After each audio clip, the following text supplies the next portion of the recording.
صلاة جامعة الله أكبر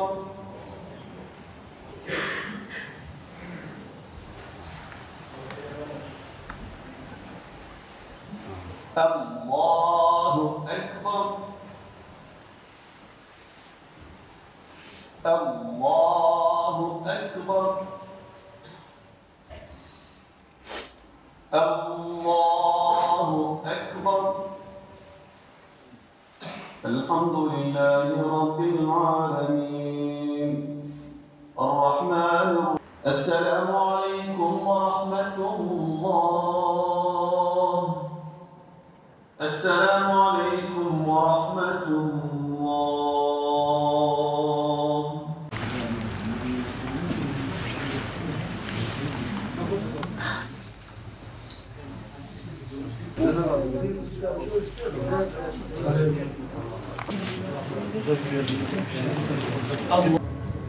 بسم الله الرحمن الرحيم الحمد لله رب العالمين الرحمن الرحيم مالك يوم الدين إياك نعبد وإياك نستعين اهدنا الصراط المستقيم صراط الذين أنعمت عليهم غير المغضوب عليهم ولا الضالين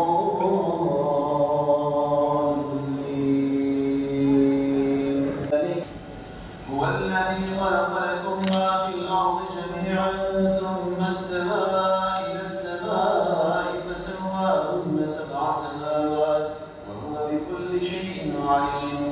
Rabbim Celle Celaluhu yakında gireceğimiz Recep, Şaban, Ramazan 3 aylar diye tabir edeceğimiz bu mübarek zaman dilimlerini bizlere hayırlara vesile eylesin. Enes bin Malik'ten rivayet edilen bir hadis-i şerifte Peygamber Efendimiz sallallahu aleyhi ve sellem şöyle buyuruyor. Daha doğrusu Peygamber Efendimiz sallallahu aleyhi ve sellemin şöyle yaptığını Enes bin Malik Hazretleri ifade ediyor. Kanen Nebiyyü sallallahu aleyhi ve sellem izâ dehale Recep'u kâle Allahümme bârik lenâ fî Recebe ve Şaban ve belliğnâ Ramazan. Ya Rabbi bize Recep'i ve Şaban'ı hayırlı, mübarek kıl ve bizi Ramazan-ı Şerif'e ulaştır diye dua ederdi diyor Enes bin Malik Hazretleri.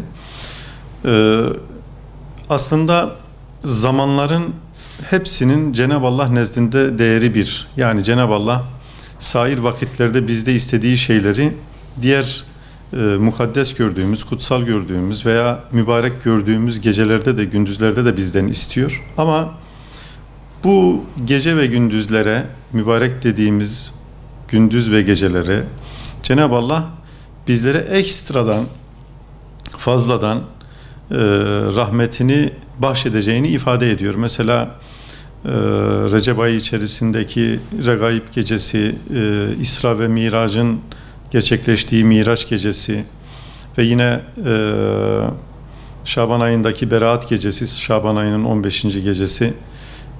Bunlarda Cenab-ı Allah lütuf, kerem ve ihsanını bizlere daha çok ihsan edeceğini, daha çok yağdıracağını hem Peygamber Efendimiz sallallahu aleyhi ve sellemin hadis-i şeriflerinden ve mesela İsra ve Miraç'la ilgili de ayet-i kerimelerden biliyoruz. Dolayısıyla Ramazan'ın içerisinde olan son 10 gün içerisinde olan Kadir Gecesi, bunlar Rabbimizin bize bir anlamda manevi olarak engin rahmetini bolca sunduğu zaman dilimleri ve bunlardan istifade etmemiz lazım. Ramazan-ı Şerif'e girmeden önce aslında Recep ve Şaban biraz Ramazan-ı Şerif'e hazırlık gibi düşünülebilir. Bu zaman dilimlerinde Peygamber Efendimiz sallallahu aleyhi ve sellem tamamen olmasa da kısmen ibadetlerle meşgul olmuş. Recep ayında, Şaban ayında. Dolayısıyla bu mübarek günlerin ve gecelerin Ramazan-ı Şerif'e bir hazırlık olduğunu, bir giriş kapısı mesabesinde olduğunu düşünmek lazım. Aslında bizlerin manevi olarak kendimizi hazırlama noktasında Rabbimiz Celle Celaluhu ifade ediyor. وَسَارِعُوا إِلَى مَغْفِرَةٍ مِنْ رَبِّكُمْ وَجَنَّةٍ عَرْضُهَا السَّمَاوَاتُ وَالْأَرْضِ وَعِدَّتْ لِلْمُتَّقِينَ Ali İmran suresi 133. ayet-i kerimede Rabbinizin bağışına ve takva sahipleri için hazırlanmış olan genişliği gökler ve yerler kadar cennetlere koşun. Bunun için çaba gösterin, bunun için gayret gösterin diye Rabbimiz aslında bize genel olarak ifade ediyor. O nedenle bizler bu zaman dilimlerini, önümüzde idrak edeceğimiz Regaib gecesi, Recep ayı, yine İsra ve Miracı Recep ayı içerisinde idrak edeceğiz, Miraç gecesini ve daha sonradan Şaban ayı içerisinde idrak edeceğimiz Berat gecesini, bütün bunların tamamını Rabbimizin mağfireti için, bizleri af ve mağfiret etmesi için, rızasına nail olmak için birer vesile olarak görüp çabalamamız, gayret etmemiz gerekiyor. Peygamber Efendimiz sallallahu aleyhi ve sellem yine bir hadis-i şerifinde ifade ediyor. 5 gece vardır ki onlar, o gecelerde yapılan dualar geri çevrilmez. Bunlar Recep ayının ilk gecesi, yani Recep ayına gireceğimiz ilk gece, Cuma geceleri, hani halkımızda da aslında böyle bir gelenek halini almıştır. Perşembeyi Cuma'ya bağlayan geceler, Cuma geceleri genelde camilerde tevbe istiğfarla meşgul olunur. Bu da güzel bir şey tabii. Duaların kabul olunacağını, reddolunmayacağını ifade eden Efendimiz sallallahu aleyhi ve sellemin belirttiği gecelerden birisi. Ve yine bayram geceleri, bunlar yani Kurban Bayramı ve Ramazan Bayramı geceleri ve bir de Şaban ayının 15. gecesi, yani Berat gecesi diye tabir ettiğimiz gece, böyle bir rivayet geçmekte. Dolayısıyla bizler mümkün mertebe Rabbimize yakınlaşmak için bir takım vesileler arayacağız. Bunlar bir takım vesilelerdir. Bu vesilelerle bizler, varsa hatalarımız, günahlarımız, kusurlarımız, onların affı, Rabbimizin rızası, bunlara nail olmak için birer sebep olarak bunları değerlendirmemiz lazım. Bu 3 aylar dediğimiz Ramazan-ı Şerif'i dışarıda tutarsak geriye kalan 2 ay, yani Recep ve Şaban aylarında hususi bir ibadet yoktur. Bunun da özellikle altını çizelim. Bir takım sahih olmayan, hatta sıhhattan öte uydurma rivayetlerde şu kadar namaz kılınması, şu 100 rekat namaz kılınması, kılınan rekatlarda şunların okunması diye tabir edilen belirli bir, Peygamber Efendimiz sallallahu aleyhi ve sellem'in bizlere tavsiye ettiği belirli bir ibadet şekli yoktur.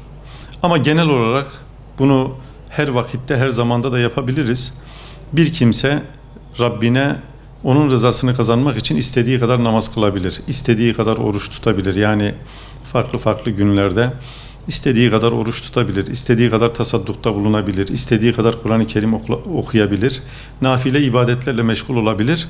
Ama Peygamber Efendimiz böyle demiştir dediğimiz zaman onun sağlam delilli kaynaklara dayanması gerekiyor. Onun dışında aksi takdirde Peygamber Efendimiz'e iftira etmiş oluruz. O nedenle bu konuyla ilgili maalesef ülkemizde çok ciddi şekilde bir bilgi kirliliği var.